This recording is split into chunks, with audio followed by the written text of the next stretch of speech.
Hello and welcome to another episode of Rosegun's Days. As usual, we're starting off with our content warning. Slightly adjusted, finally got around to it. Content warning for this season of Rosegun's Days. Violence, gun violence, racism, sexual content including references to assault, misogyny, alcohol abuse, characters dealing with trauma, depression, and other mental health issues, and also mentions of human trafficking. And I can't really get more specific than that. There might be other things that pop up in this episode. If they do, I'm going to record after the fact, after I finish reading, and just splice it in here. If there's nothing to add and this covers everything that happens in this episode, I will not add anything and there won't be anything there. So, yeah. It should be really obvious if there is something. I'll make sure that you are aware that there's more that you need to be. I'll make sure to warn you, is what I'm trying to say here.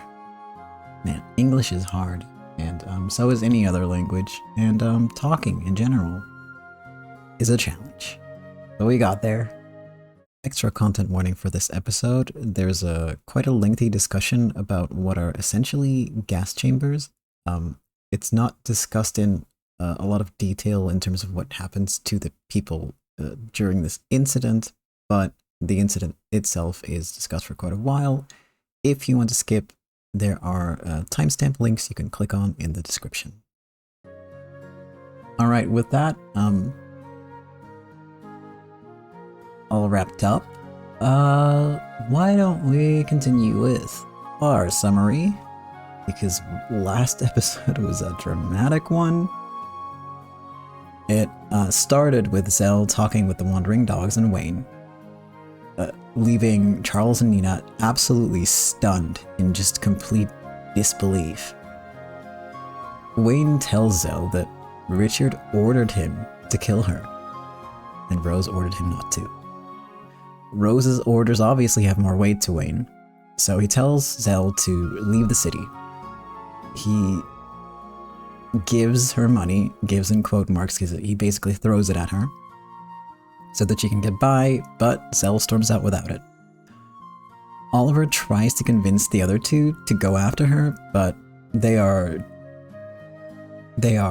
too stunned to even react. Nina just keeps laughing in pure disbelief that her friend betrayed her, is saying things like, well, yeah, it makes sense because we're good for nothing. Of course it was all a lie and orchestrated. Charles is getting angry. Previously he didn't believe it at all, but now he's, it's sunken in, and that just makes him more angry than he already was. So, yeah, Zell goes off by herself. Meanwhile, Meijiu and Wang talk, and initially it sounds like they're gearing up to part ways since they're on opposing sides. But before they end the conversation, Wang offers a bet. If he beats Primavera, Meijiu will join his faction. Meijiu accepts the bet under the condition that, if Wang fails, he will join Meijiu's faction, which kind of indicates that they still, to a degree, care for each other, respect each other, which I thought was quite nice. After that, Meijiu, who turns out to be the one who revealed Zell's true identity to Rose, tells Xiaolan for an update on the failed assassination. He decides to give Zell one last job. That is a quote. We don't know what that means yet, but he does promise Xiaolan that it won't be something cruel. Rose calls Satomi in the meantime. The soy sauce distributor considers the whole plan to bring soy sauce back to the people a failure. And his fellow distributors basically refuse to help any further. The plan's failed, it didn't work, they can make bank selling it as a luxury product to rich people, so, you know, there's no real incentive for them to help anymore.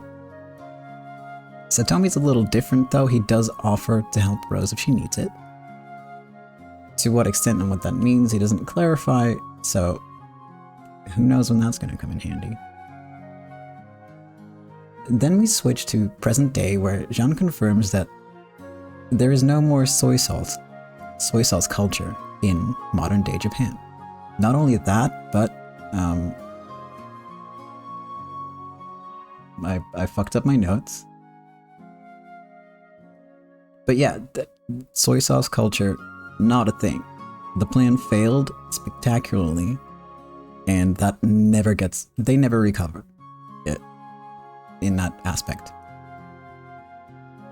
Rose then goes to talk, you know, back in the past, goes to talk to Claudia, who basically tells her that business owners are starting to deal with Chinatown and other goods too, not just soy sauce anymore.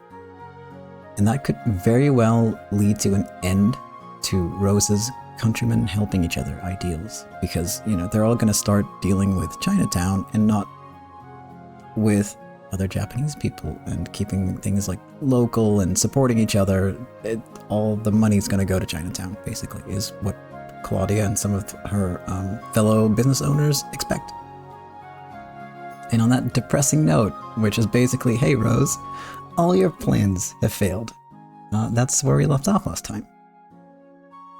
Because you know I love me a good cliffhanger. Well, in this case, in my defense, it was not a proper, ooh, what's gonna happen cliffhanger. It was just a sad note to end on. Don't say I never did anything for you. Here, be my guest. Oh no, it's an early Meryl. This might be good actually, because my voice is already, like, my throat's already not. It's already fucked. I don't know. Sorry to bother you during work. Oh? Ah, Meryl-san. Long time no see. Huh? Hey, it's Meijiu-san. You surprised me. I didn't realize you were here. He's here incognito today. Please keep it a secret from everyone.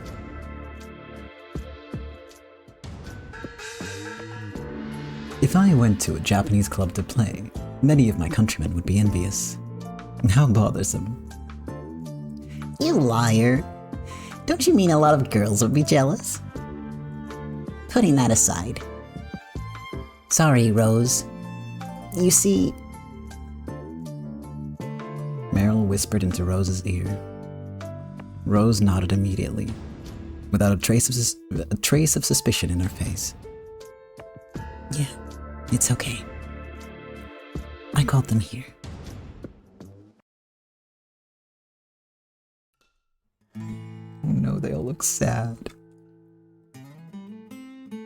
When Rose nodded, Oliver and the others waiting in the hall were given permission to enter the room. They had been...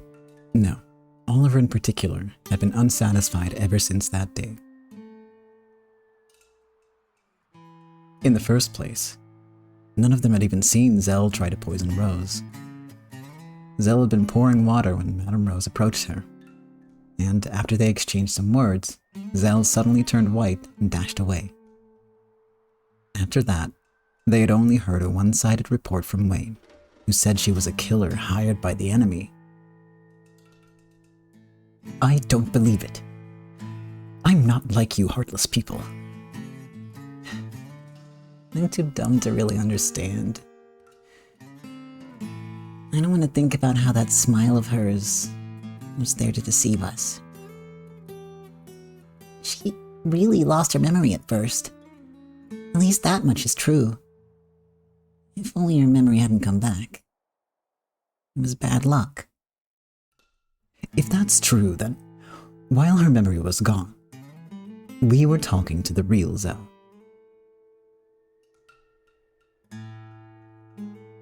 What did you think After being with that real Zell, did she look like someone who'd kill to eat? No, she didn't. Zell isn't that kind of person. What do you mean, a hired killer from Chinatown? I don't believe it. She was obviously overwhelmed by some unavoidable circumstance and doing it unwillingly.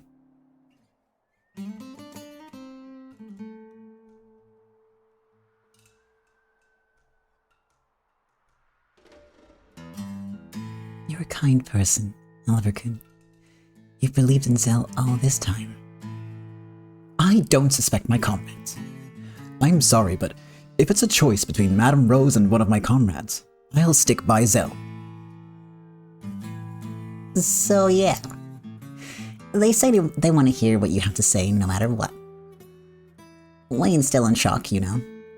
If they tried to ask him, he wouldn't be happy. Unable to ask Wayne while he was in a bad mood, they had discussed the matter with Meryl through Nina. They said they wanted to hear what happened that day from Madame Rose.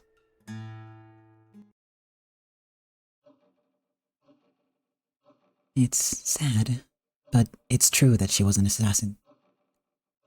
However, Meijiu-san will tell you why she had to become an assassin.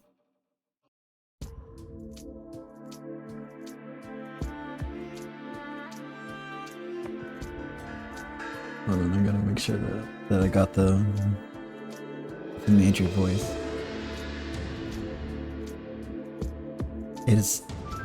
It feels like it's been ages. It's only been 2 weeks for me since the last time I did recording, but it's all gone from my brain.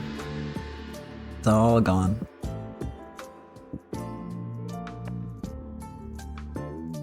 I've been very preoccupied with other stuff, sadly. Also, it's really warm in my house, which does not help.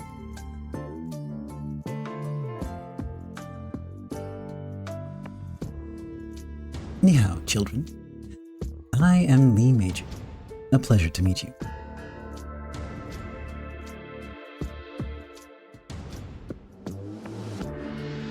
I also forgot Charles's voice. Nah, I can remember this one. Hold on. I just did the voice. I know, but don't ask how this works. Okay, this is just how it works. Lee Meijiu? At least call him son, dumbass. Excuse me. It's a bad day for reading today. What's a leading member of the GDS doing here? The three of them were shocked to learn that the Chinese man sitting across from Rose was Lee Meijiu. Apparently, though they knew the name of Small Rock Chinatown's boss, this was the first time they'd seen his face. However, they knew the many fearsome stories of his kills, and they seemed to have tensed up. You are Hotarubi's friends. I don't know any Hotarubi. We're the real Zell's comrades. For a period of time, Zell really did lose her memory. During that time, we were true comrades. She really did lose her memory. I see. That would explain things. Zell had been given the privilege of spending a day with her father 1 day a month. Zell had abandoned that privilege just once, during the first month after infiltrating Primavera.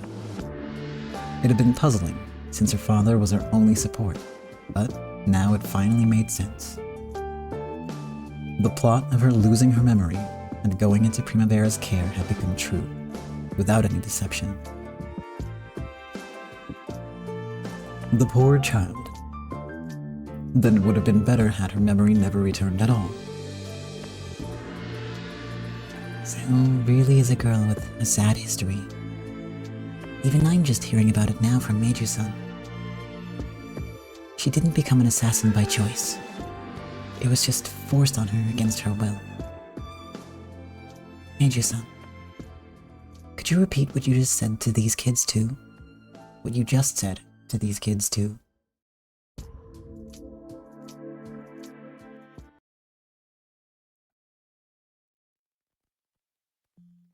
How much do you know about her? Nothing. We saw she had a creepy tattoo on her neck. Zella would have never chosen to get that.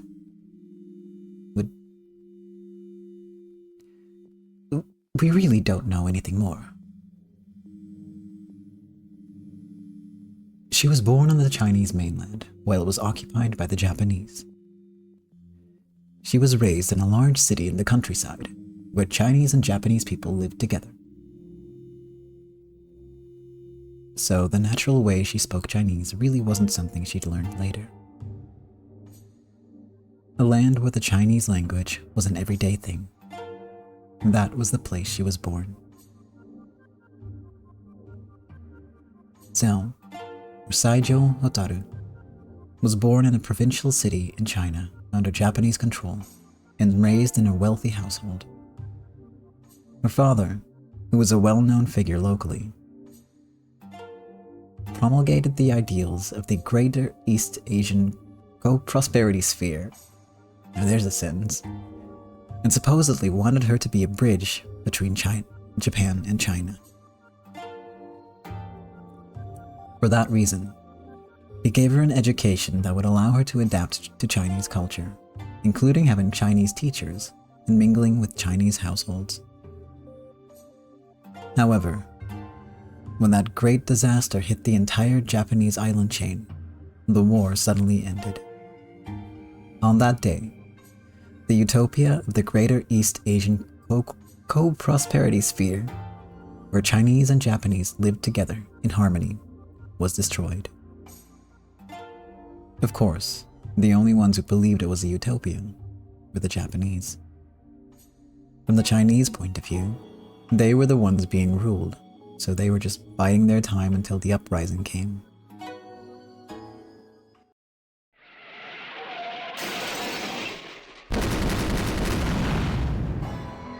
In some cities, the Chinese city folk all revolted at once and began to attack Japanese nationals. The long war and rule had been a continuous attack on their self-respect. All those feelings had built up and exploded in a burst of righteous anger. Astonishingly, some of the Japanese were shocked by this anger. We put infrastructure in place while we ruled them, so obviously they should be thanking us. Some of them truly believed that. The Chinese government, which was still in an unstable position, was unable to stop these riots, to say nothing of the Japanese government. For Japanese people living in the interior, like Zell, escaping quickly became an urgent matter. However, right before they did, Zell's family was suddenly arrested by a group of Chinese MPs.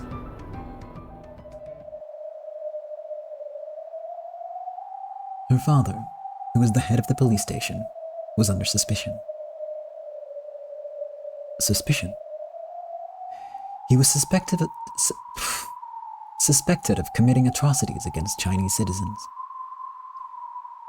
His name was on a list of war criminals constructed by the local government. They claimed he was arrested before he could escape.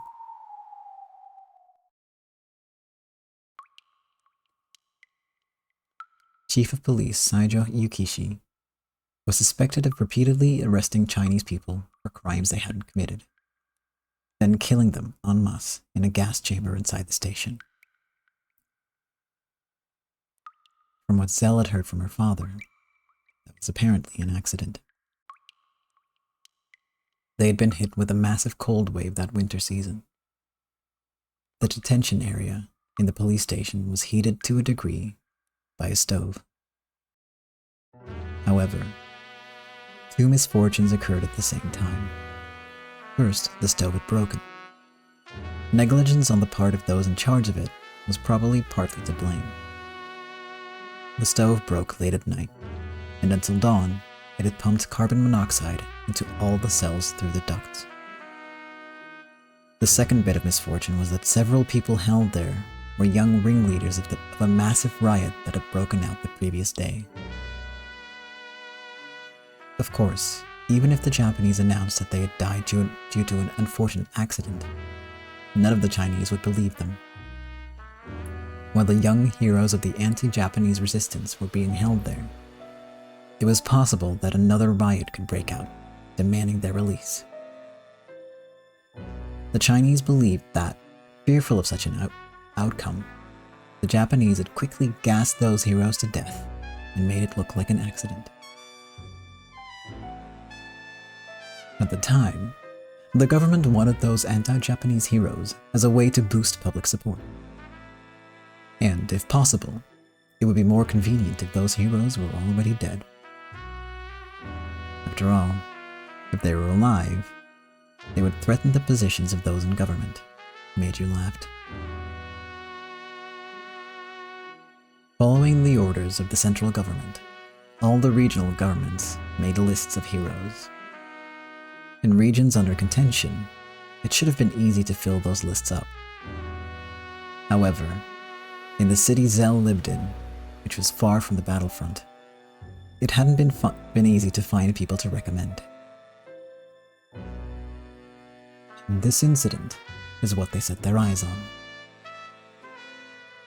The young dead were quickly lauded as anti-Japanese heroes. Saijo Yukishi was named as the villain who killed them with poison gas. But it was an accident, wasn't it?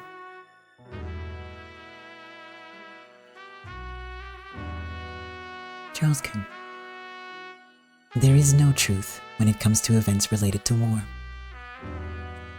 To the Japanese, it's a stove accident.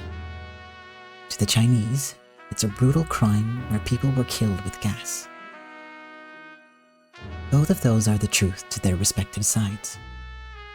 No matter how much each side makes its own claims, it won't be possible to reach a truth that both can accept. A people's court decided that Police Chief Saijo's guilt had been completely proven and sentenced him to death. The court acknowledged the existence of the gas rooms and concluded that Saijo had decided, by his own judgment, to unjustly execute those citizens. This gas room is currently on display in an anti-Japanese museum. However, some young Japanese on the internet claim that this museum was a fabricated gas chamber made after the war for anti-Japanese propaganda. They used blueprints of the police station at the time as evidence that the existence of the gas chamber had been forged, but the museum denied it. The remodeling had been done for the convenience of visitors, and the existence of the gas chamber wasn't in doubt, as proved by countless testimonies. Even now, in the 21st century, this crime has not been allowed to rest in peace.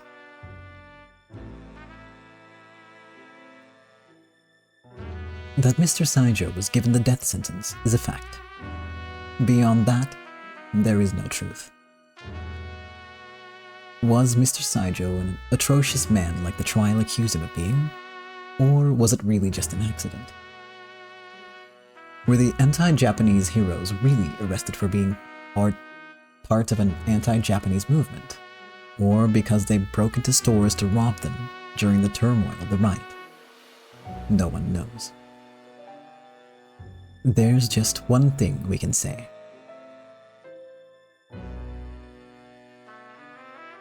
Pitch soils. Evil rumors are hard to erase. That is the sort of situation in which her family was abandoned.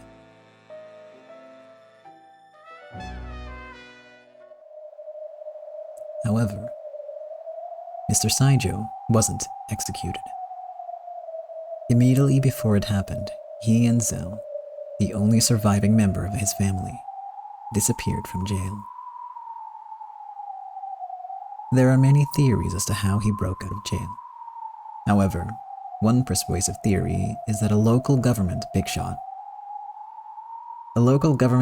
he knew well broke him out, in exchange for the wealth Mr. Saijo secretly held.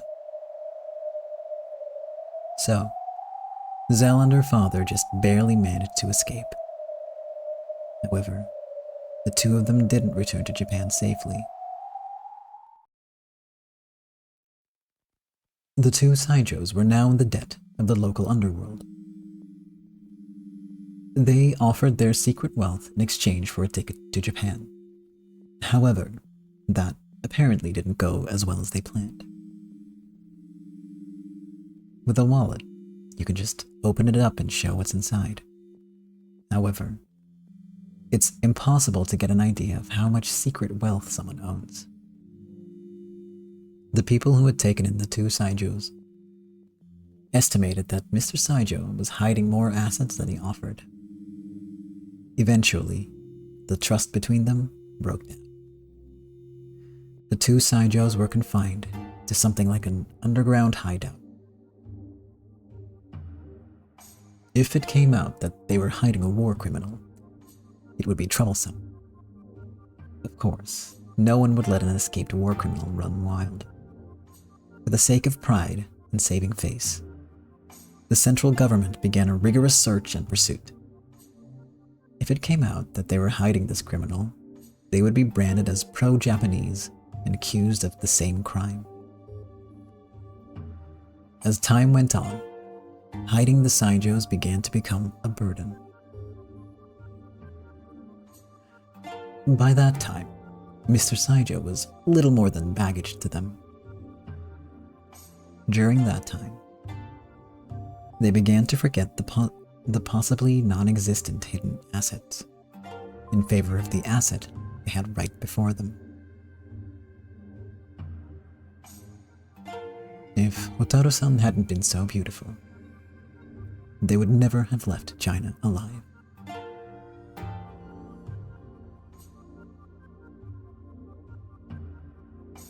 What does that mean?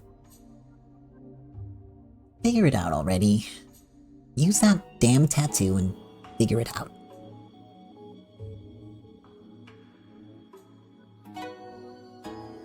In exchange for her father's safety, she obeyed everything, no matter how harsh. As a beautiful, obedient pet, she probably offered bosses a feeling of supremacy they couldn't buy with money. Then, excuse me, when she began to prove valuable as a gift, she was passed between several despicable men. However, eventually, some people started to take advantage of this fact by using her as an assassin. In exchange for her father's safety, the last thing supporting her heart, she continued to fall deeper into darkness. In other words, Zell was... She was forced into becoming a killer in exchange for her father's safety. It is a sad tale, a tragedy of the war. Why didn't she tell us? If she did tell us, then would we have believed her? We couldn't have. Even if she told us, we wouldn't have believed her. Zell. In that case, where's Zell's father now? Somewhere in the City 22 GDS hideout. She probably intends to save him by herself, but that would be reckless beyond all reason. At this rate, she will die like a dog. As soon as Meijiu said that, Oliver turned around as though hit with an electric shock. Charles and Nina followed him without a moment's hesitation. They probably intended to search for Zell and stop her. Stop her, and then what? Who knows? That's something for the young to consider. They dashed outside in the heat of the moment, but they had no idea where Zell was. However, they wanted to see her as soon as possible. To see her and talk with her. No, apologize to her. She's probably wandering around Chinatown, looking for her father. Wait. The Chinatown in City 23? Or the one in City 22? If we get all fired up and just run all over the place, we'll never find her. But if we stay here, we'll never find her, right? We're scum. We didn't trust our comrade. We didn't even try to trust Zell. I feel the same. I don't want to see the sun rise tomorrow before I've apologized to Zell. I don't care if my heart explodes. I'll run around looking for Zell even if it kills me.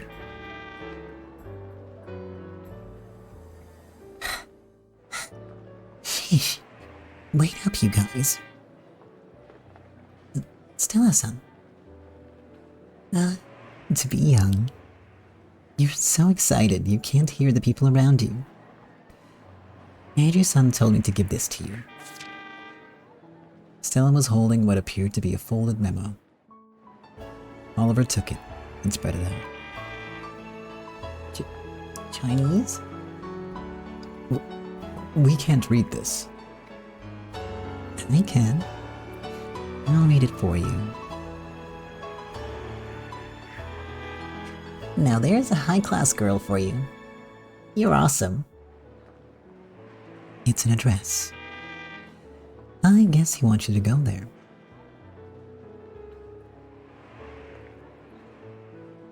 It was a location within City 23's Chinatown. Guide them to that place. Lee Meijiu. That's what it says. That place. Let's go. We might find a clue about Zell. Stella-san, thank you so much. I don't know what's going on, but if Meijiu-san's looking after you, that should be reassuring. The three thanked her and ran off.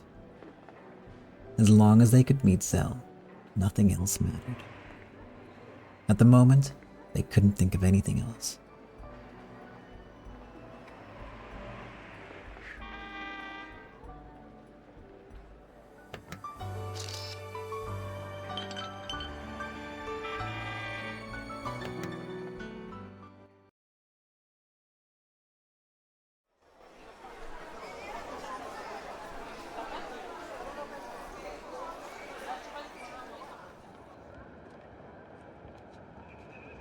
Somewhere around here? Don't really like the looks of this place. Shh. Don't speak in Japanese. Yeah. The place indicated by Meijiu's memo was deep inside Chinatown. It was far from the main streets where many Japanese people walked. And though it was Japan, it was fully a little China, a foreign country. Though Chinatown was famous for being filled with people and things and bustle, this place was completely silent. The bustle of the main street sounded far away. That strange feeling made it clear that this wasn't a place to walk around casually.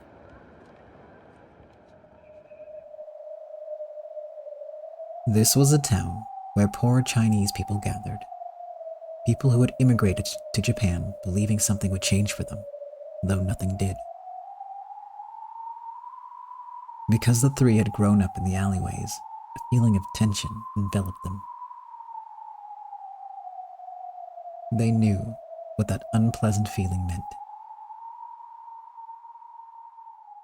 It's like, whatever happens to you here, it's your own fault, huh?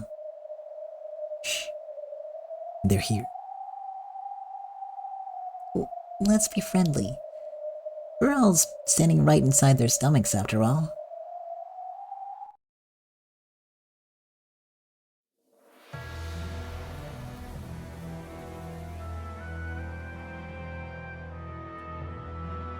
Three young, mean-looking Chinese men were blocking the path in front of them, grinning.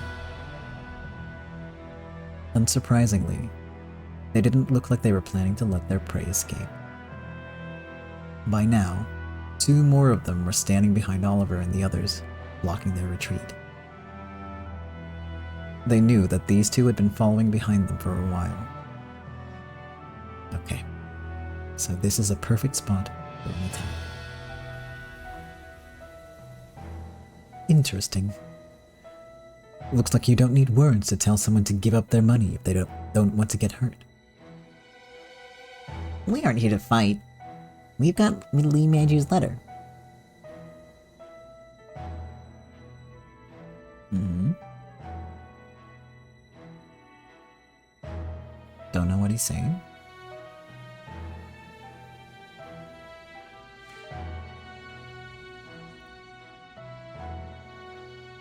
What kind of sound is ga?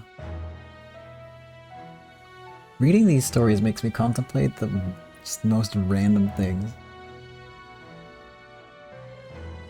And about 50% of the contemplations are about just random onomatopoeias like ga. Like, okay, you can just say ga, I guess, but it's a sound, so what does that sound like? I could not a damn clue. I'll just make something up.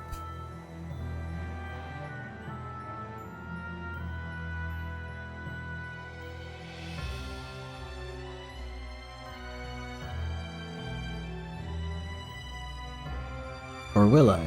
Maybe I'll just say ga. Like, is it like a sound of frustration? Or like a sheesh? Or a, you know? I don't know.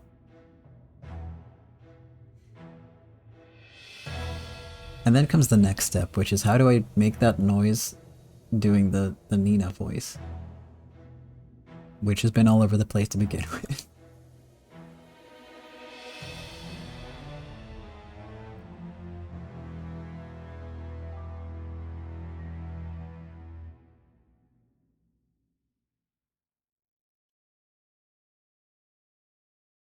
Anyway, she says in English. I cannot speak No, that is what she can speak. I can't speak Chinese. What are you standing around for? Show him the letter already.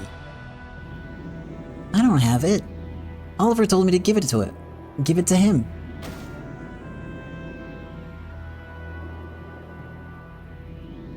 I don't have it. You're the one who has it. You just put it inside your inside pocket, didn't you? I did, but then you pulled it out. You said I'd drop it for sure. God damn it. Come on, no getting around it.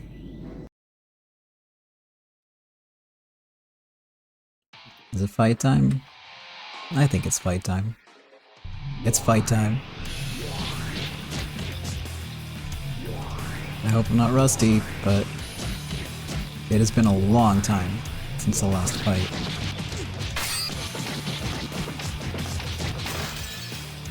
Potentially months? But it's going well so far, so I'm not gonna complain.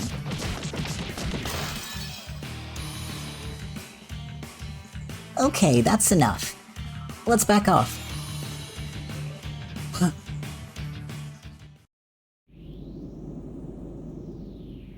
If the place had been more open, they might have been able to run away somehow. However, that wouldn't work in this narrow alley. Having heard the fight, several grim-faced men appeared and surrounded them. This wasn't a fight between kids anymore. They were clearly being surrounded by people in that line of business. An older man who seemed to be their boss stepped forward and says something in Chinese. Get the letter out, quick! The heck are you two doing? It's Oliver, not me. He had it last. You grabbed it from me. You have the letter. Guys, I don't think this is the time. You always put the blame on me, don't you? You did that with the Nikomon too, right?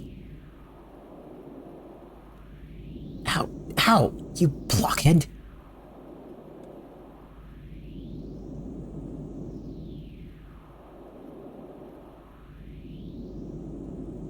Yep, they're discussing something.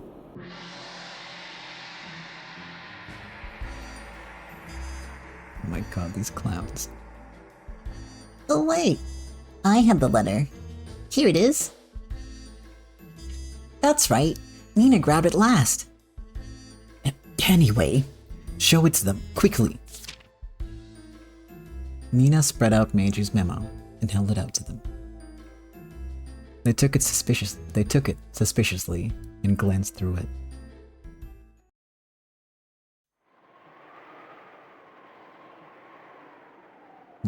More conversation. They looked between the memo and the three faces. They didn't seem satisfied, but it appeared that they couldn't complain when Meijiu's name was brought into the equation.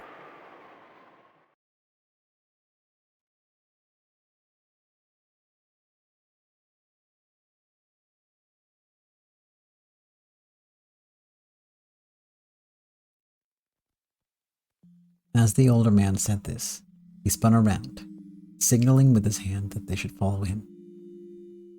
As he did, the men gathered in the road opened a path.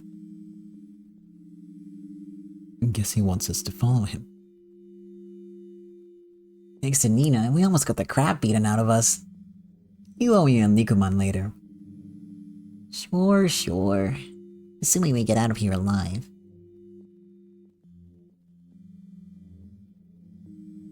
It wasn't as though they were being trusted in the circle. It wasn't as though they were being trusted, and the circle around them had broken. If anything, it was as though the men had been told to treat this prey with care, since it was Meijiu-san's. But that they must not let it escape.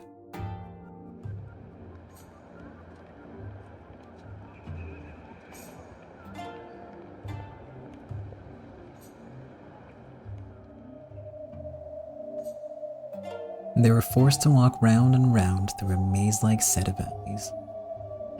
Eventually, they were led into a strange place that may have been an alley with a roof, or they may have been led into the corridor of a building at some point. The dimness and lonely light bulbs made it unclear whether this was above or below the ground.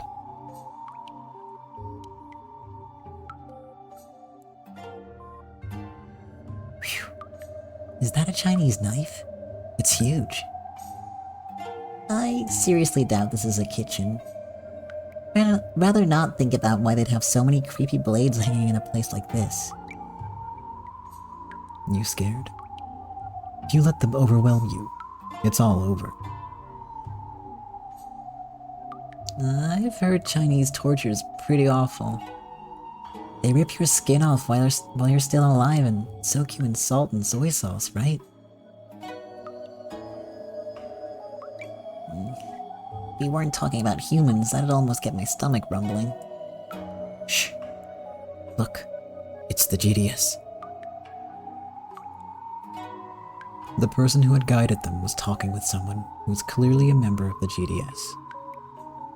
He then pointed this way, making a gesture as though handing the three over.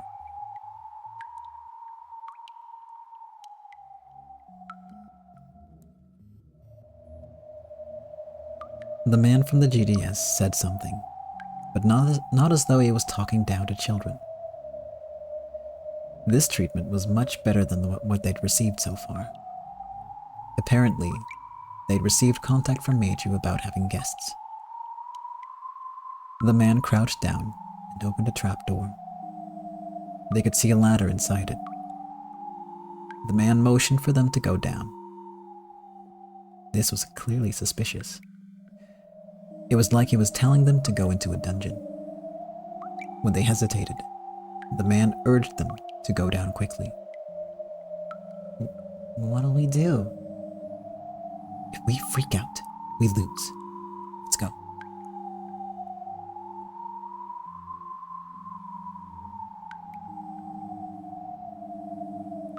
More dialogue?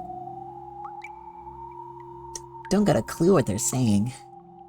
If only we could understand their words. I'm definitely studying Chinese, assuming we come back alive.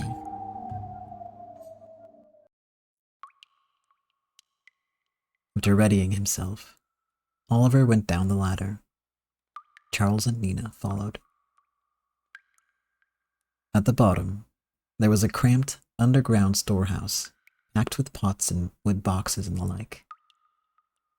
It was apparently a semi-basement, since a small latticed hole let in sunlight and air from outside. However, that didn't change the fact that it was almost pitch black inside. Before their eyes adjusted, the three of them hesitated, unsure of what to do. When they looked up, the Chinese man said something and started to close the trap door.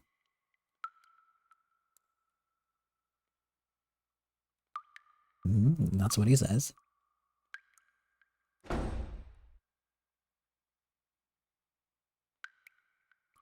Damn it, they were tricking us after all. They're planning to lock us in here.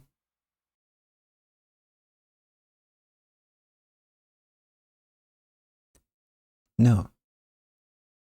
He said to wait here until the boss comes. They heard a voice from the depths of the darkness. The three were shocked for a moment, but they quickly realized that it was Zell. The shadow slowly rose to its feet amidst the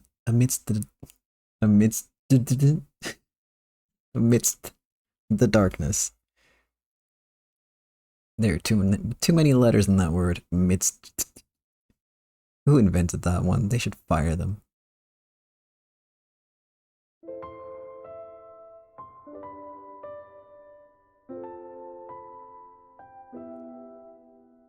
When the faint, angled rays of sunlight hit Zell's face, the three of them dashed towards her. Zell, did they catch you too? Anyway, this might not be the best place, but I'm so glad you're safe. Everyone. Why are you here? We wanted to apologize to you, Zell. Meijiu told us about this place. Zell, I'm sorry. I didn't trust you at all. I never knew you had such a tragic past. My past. Meijiu told us about it. About you and your father. He told us your father was held hostage, and that they made you do terrible things. We were horrible. Even after we called you even after we called you our comrade all the time. We couldn't trust you during the time we needed to most. We were awful. That's not true. If anyone's awful, it's me for deceiving you all. You weren't deceiving us. You just didn't remember anything. We know how tough it was for you once your memory came back. The life of one of your parents was on the line. Even I would surely have chosen my parent too, in that position. We don't have parents, but that's why we know how important parents are. You didn't do anything wrong. Nothing at all. I was the one on the wrong. In the wrong, I'm sure. We were. Anyway, we could never have forgiven ourselves without apologizing to you for that first. Everyone. She had thought everyone would hate her. when instead they suddenly showered her with apologies, she was completely taken aback, and her mind went blank. The three of them started apologizing as though fighting to be the most apologetic, pressing their faces to the ground. You don't need to do that. Anyway, the floor here is covered with dust. As their eyes adjusted to the darkness, they looked at each other's faces. Their foreheads, cheeks, and the tips of their noses were covered with dust, making them look sort of like clowns.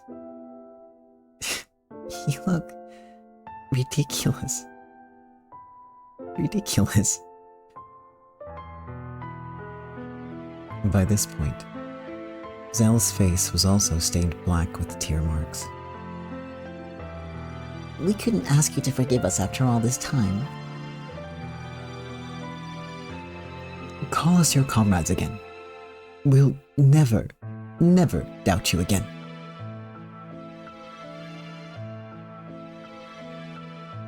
I won't eat Nikuman until you forgive us.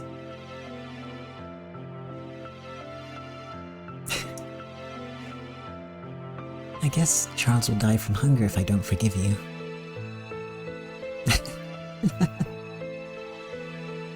Zell started laughing, tears streaming down her face.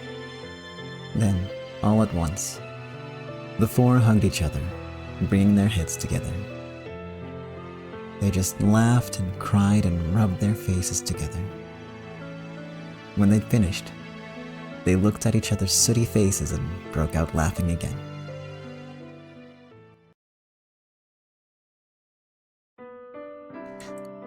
What are you doing in a place like this, Zell?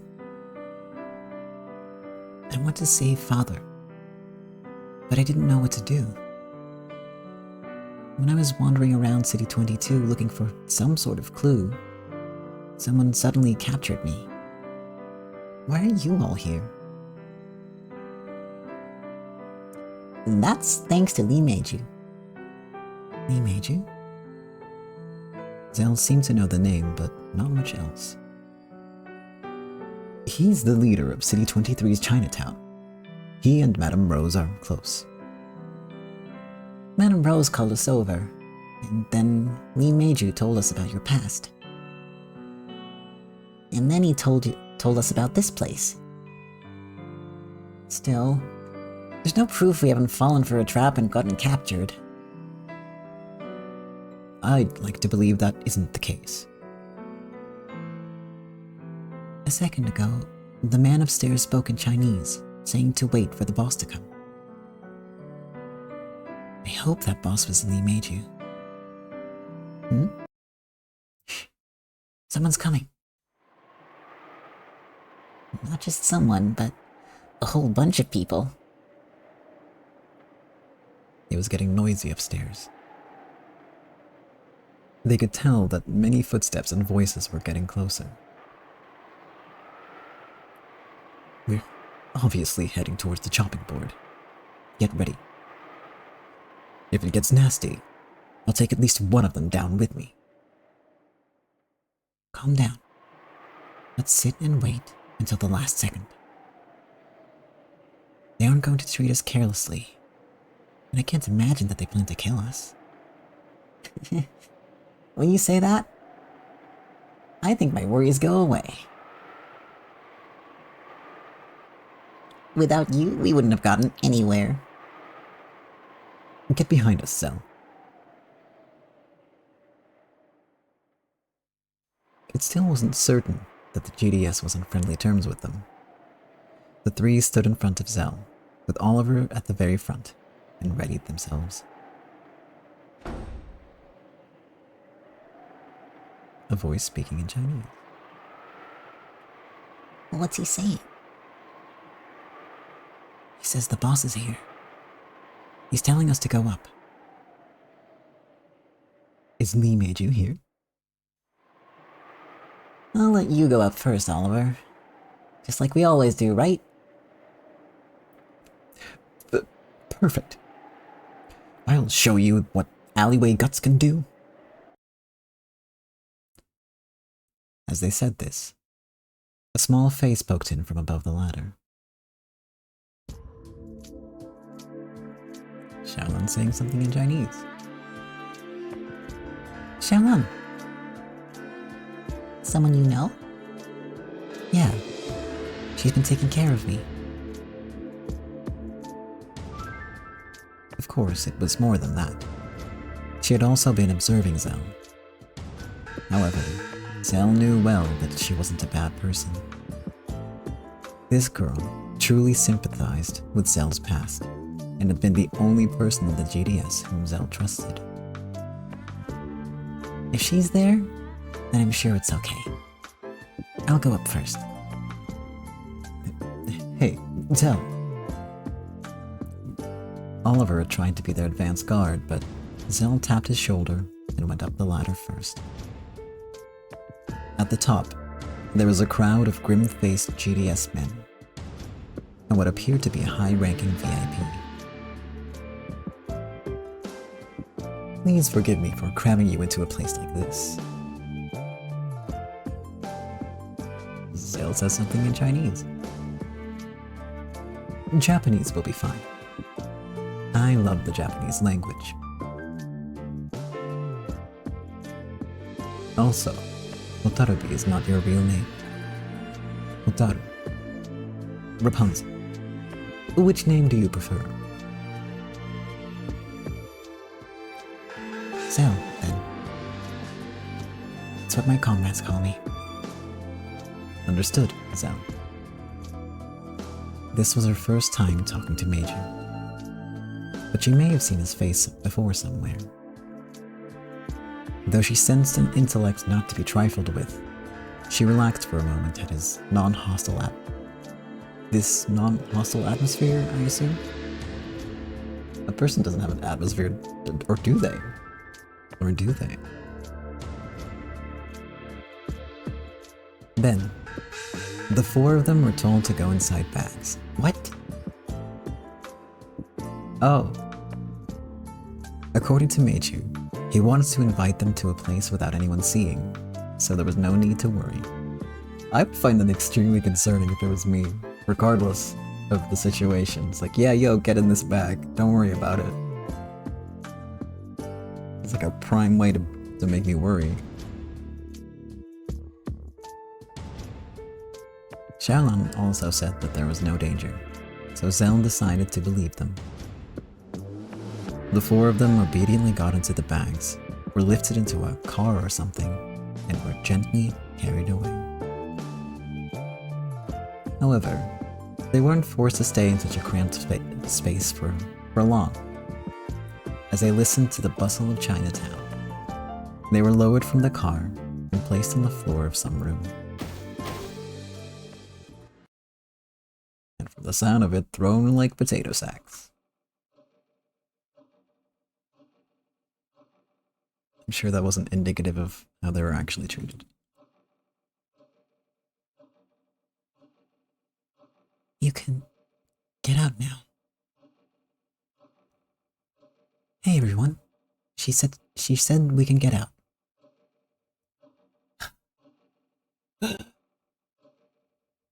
Huh? What's that smell? Huh? What? Did we die and not notice it? A straight shot from hell to heaven?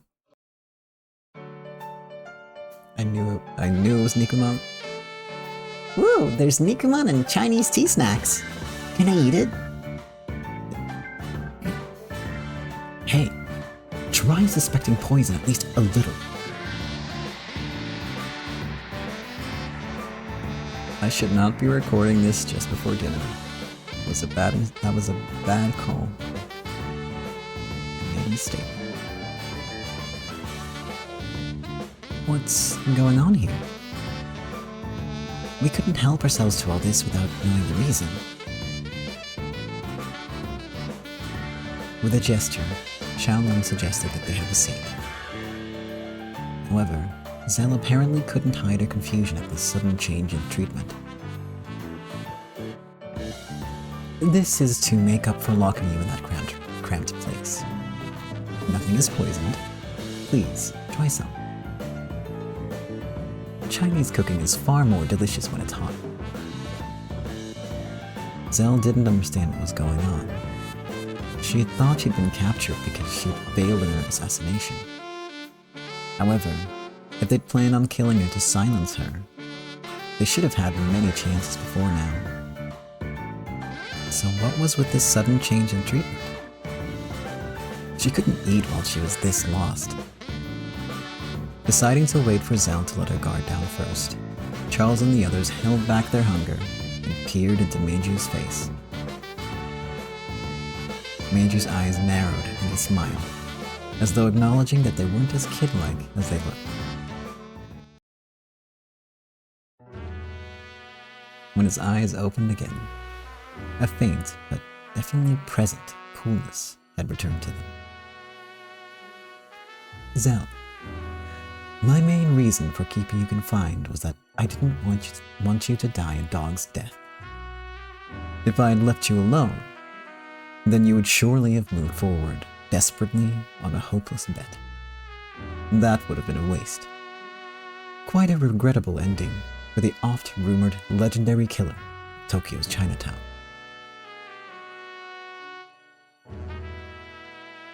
So, you want me for one more job? Is that it? At those words, the excited trio's eyes grew suspicious as well. Surely he wasn't planning to force the wandering dogs to attempt another assassination on Madame Rose.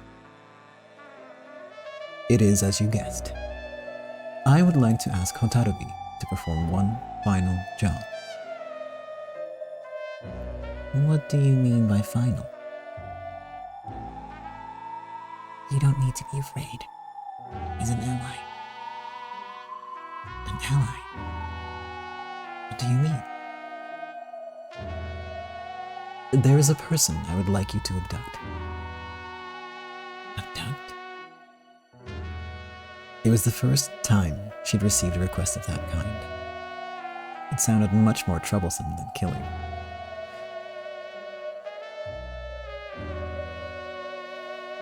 Okay, spoken like a true assassin.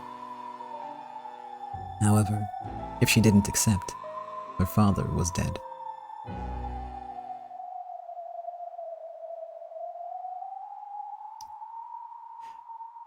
The person you are to abduct is a Japanese man being imprisoned by the GDS. Saijo Yukishi. Huh? I would like you to rescue your father. Wait, what's going on? I don't know. This is no time for idiots to interrupt. Meijiu-san, I don't understand the meaning of what you're saying. Just Meijiu would be fine, Zell. All those close to me call me that. Meijiu-san, why would a member of the GDS like you request that the hostage father of a GDS pawn like me be rescued? If we did that, then I'd be happy, but it'd be extremely embarrassing for the GDS. Indeed. And that embarrassment is what I desire. It didn't make sense. Why would Meijiu, a member of the GDS, want to see the GDS embarrassed? There are quarrels even within the GDS. Xiaolon told them that there are factions within the GDS, and that Meijiu had enemies on the inside.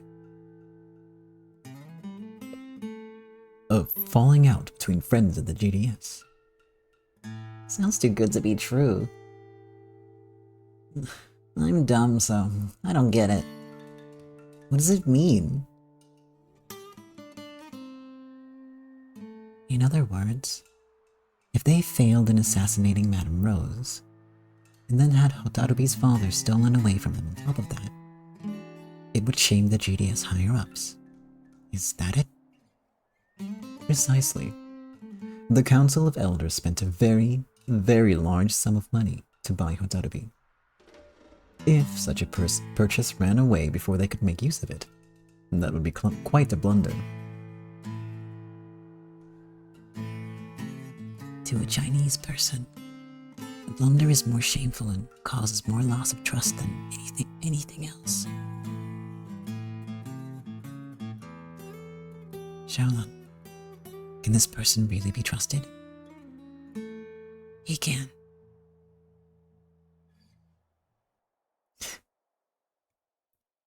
Don't deceive women. That's my policy. Liar, you do it sometimes.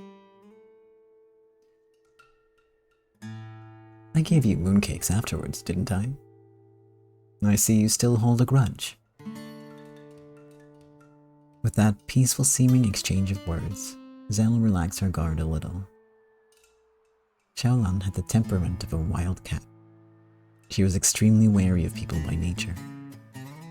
If she was letting her guard down this much, it may have been a sign that it was okay to trust this man a little.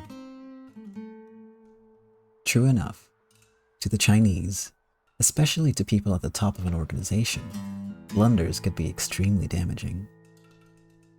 The person who had announced the outrageous plan of assassinating Madame Rose would probably suffer considerably. So, he was offering to support Zell's rescue of her father in exchange for this. It sounds wonderful to me, for me, but we have no guarantees for what will happen after my father is rescued. This may sound harsh, but no one can make any guarantees regarding what happens after that. Your owners guaranteed your father's safety and a short, once-per-month relationship between the two of you. You've been released from that, so no one will be able to make guarantees regarding you two again. If you treasure your father, you ought to guarantee his safety yourself, right now. Well, on a personal level, I do not want to be your enemy. After all, you are a legendary assassin feared even by me. It would be quite troublesome if I angered you and had some poison mixed into my tea. Meijiu laughed. Zell looked down for a moment, thinking. There could be no doubt that Meijiu was using her for his own purposes. It might really be a plan to shame someone, or it could be the opposite. It could be a dirtier plan, to send them off to rescue Zell's father, only to sell that information immediately before. He really did sympathize with you, Watanabe. It's true that he wants you to do your job for him, but he also wants to let you go free at the end. Xiaolan was an honest kid. Such a person said she was convinced that Meijiu wouldn't lie. The idea that he had skillfully tricked this honest kid and was using her as a pawn to gain my trust, that was possible. However, if she refused this offer, she couldn't conceive of any magnificent plan that would result in her father's rescue. Even I have heard of the feats performed by the wandering dogs. Do you have any desire to lend a hand in rescuing the father of your comrade? We do. We would put our lives on the line. Oliver. But we're dumb. Poor Charles, he's so hard on himself. And his friends.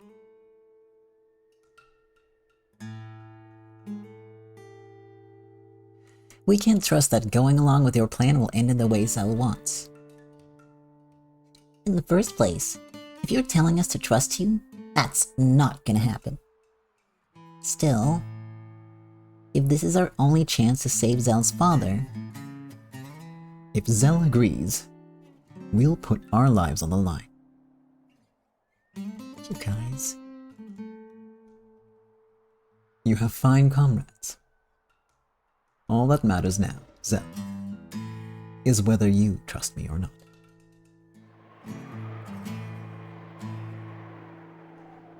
Zell can't refuse. It's a dirty deal you've got for us.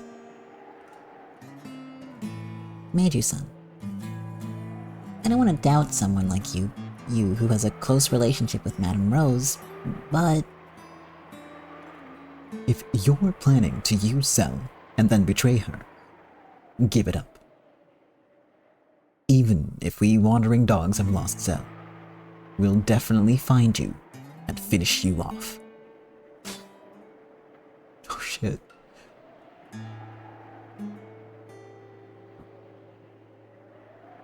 Don't worry, Xiaoma. They only said it out of eagerness.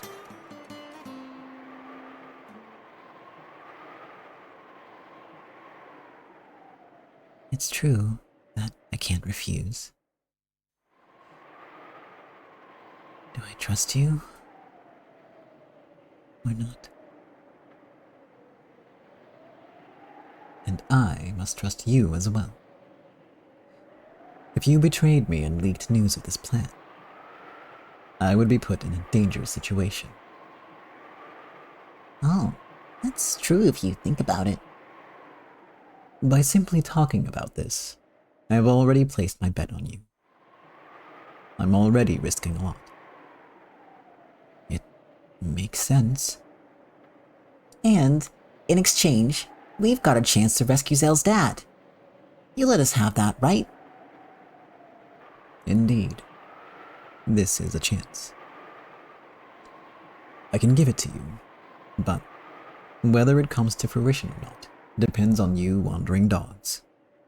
However, if it is possible, I want you to succeed. After all, if you fail and are caught, I seriously doubt you could withstand the many tortures that have been passed down by my people since ancient times.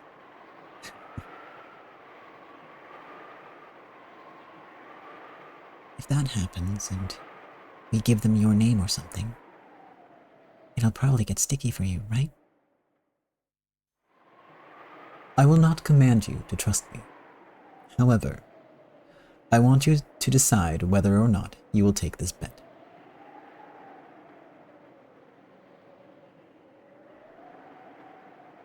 You are free to refuse.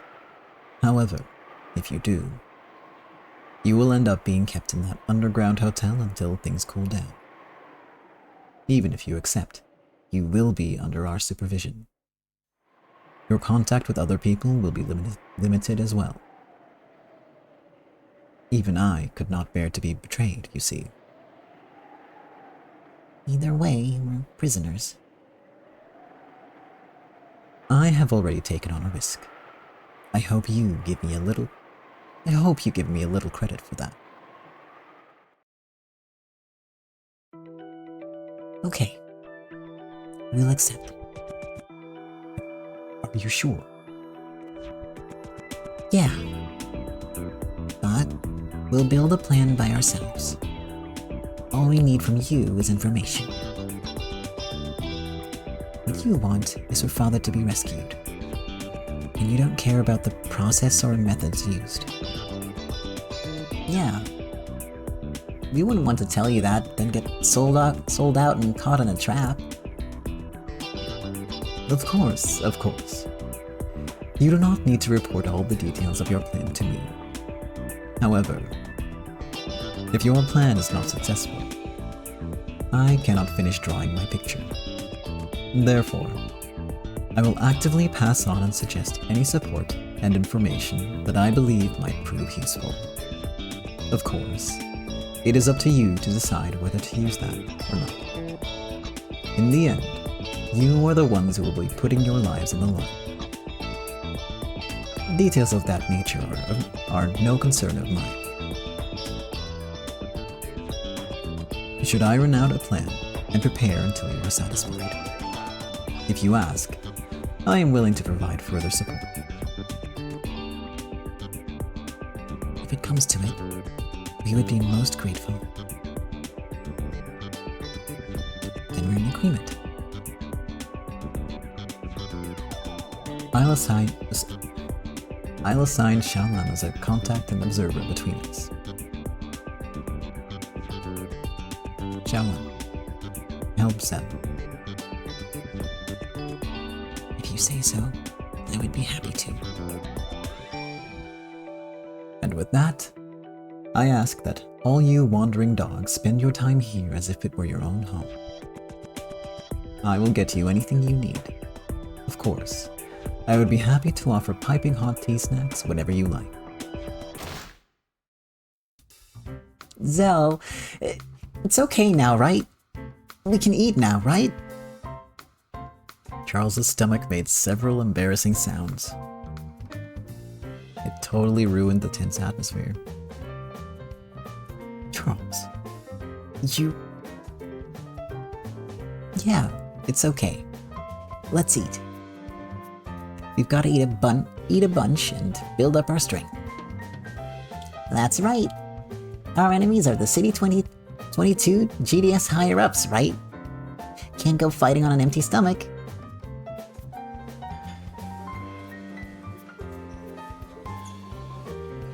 You know, if we really pull this off, it might make one hell of a legend, huh? Without a doubt. After all, if you brought down the Council of Elders higher-ups, that would surely be a great accomplishment. Would it even surprise Wayne-san?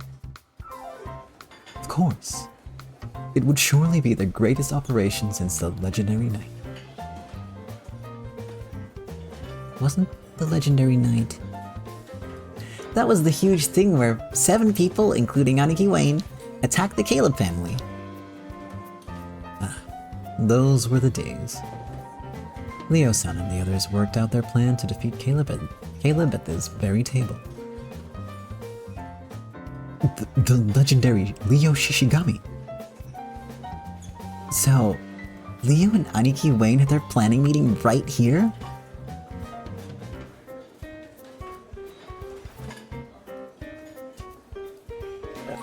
Leo-san and the others were here.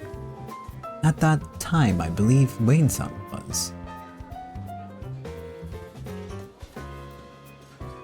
I thought Wayne had been captured by Caleb, so he wasn't there. Shh. Let them have their dreams. That is correct. Wayne-san was also here, helping to build the plan.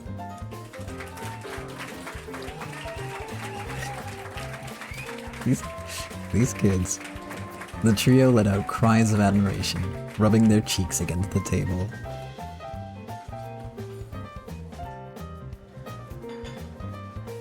At this seat, Aniki Wayne planned the legendary night. Woohoo! Maybe we'll become legends too? Interesting. Damn, I'm shivering. Wayne-san told us before, didn't he? The legendary night may have seemed reckless, but it was done after careful planning and preparation. Yeah, he said it. And he said that a carefully laid plan makes it not a miracle anymore. Let's do it, wandering dogs. Zell's our comrade. We'll fulfill our promise. Even if the whole world becomes our enemy, we're on Zell's side. We'll save Zell's dad, no matter what. After Charles's enthusiastic reply, his stomach made another embarrassing sound. The tension had finally faded, and everyone was smiling again. Meijiu also wore a cheerful smile and proudly offered tea snacks to the wandering dogs.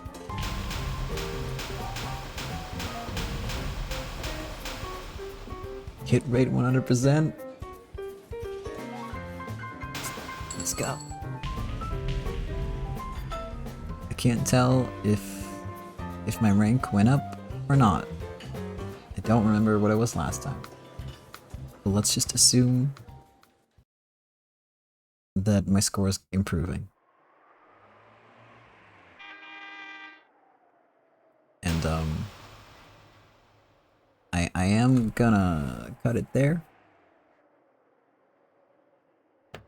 Because it's a good spot to stop, and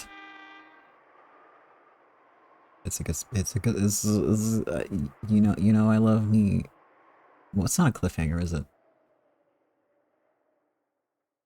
It's not. It's a good place to stop. The next scene might take like another 45 minutes to get through, and then I would have to keep reading for 45 minutes, and I was like sick for the last week, so I don't think I can handle that. That's the real reason. Okay. Well, on that note, let me just swap us over. Turn this off. Did I save? Yes, I did. Wonderful. Get some music going, you know. And,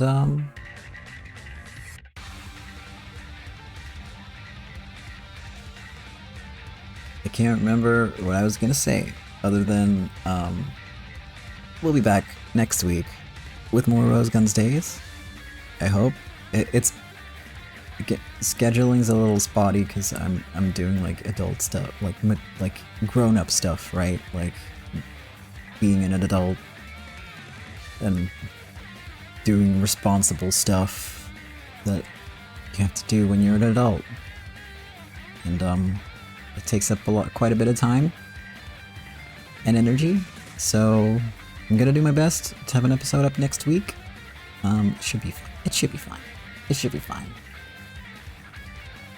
Yeah. But yeah, I hope you enjoyed this episode. I hope you'll enjoy the next episode. Thank you for watching, as always. I really appreciate it. And have a good afternoon. Okay, technically it's not afternoon anymore. That doesn't, you know. Have a good afternoon, a good evening, a good night, a good week, a good,